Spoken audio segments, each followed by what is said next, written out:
डोंबिवलीच्या अमुदाम company स्फोट होऊन आता जवळपास 2 दिवस झाले, पण घटनास्थळावर अजूनही मानवी अवशेष सापडत आहेत। शोधकार्यात गुंतलेल्या एनडीआरएफच्या जवानांना आजही अनेक ठिकाणी मानवी अवशेष सापडले।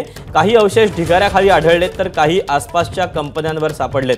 आज संपूर्ण दिवसभर शोधकार्य सुरू राहणार आहे। काल रात्री 2 वेळा एका कंपनीमध्ये छोट्या प्रमाणात आग लागली होती, मात्र ती ताबडतोब विझवण्यात आल्याने पुढचा अनर्थ टळला। त्यामुळे इथे असलेल्या सर्व कंपन्यांमधील रासायनिक द्रव्य ताबडतोब दुसरीकडे नेण्याचं काम सध्या सुरू आहे। डोंबिवलीमध्ये झालेल्या स्फोटाच्या नंतर आता 2 दिवस उलटलेले आहेत आणि अजूनही अनेक कर्मचाऱ्यांचे अवशेष मिळायचं सत्र थांबलेलं नाहीये। मी सध्या त्याच ठिकाणी आहे ज्या ठिकाणी स्फोट झाला होता। काल देखील आपण या ठिकाणावरून 3 मृतदेह एनडीआरएफने रिकवर केले होते, ते पाहिलं होतं आणि आज सकाळपासून देखील अशाच प्रकारे इथे अनेक अवशेष जे आहेत वेगवेगळ्या कर्मचाऱ्यांचे ते इथे मिळत आहेत आणि ते रिकवर करून घेऊन जाण्याचं काम सध्या एनडीआरएफ करत आहे।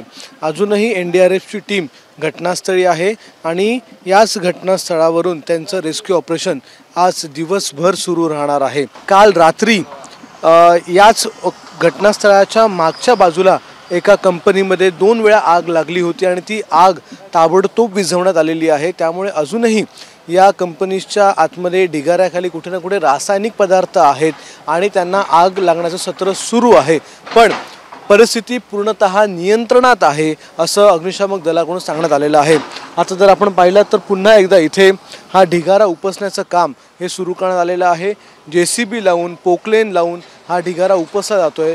आजची जी गुन्ह्याची अपडेट जी आहे ती अशी आहे की जे आरोपी अटक करण्यात आलेले आहेत या प्रकारातले त्यांना आज कल्याण कोर्टामध्ये हजर केले जाणार आहे आणि मानपाडा पोलीस स्टेशनमधून त्यांना कल्याणच्या कोर्टात हजर केलं जाईल। कॅमेरामन गजाननसह अक्षय भाटकर, एबीपी माझा, डोंबिवली। एबीपी माझा, उघडा डोळे बघा नीट।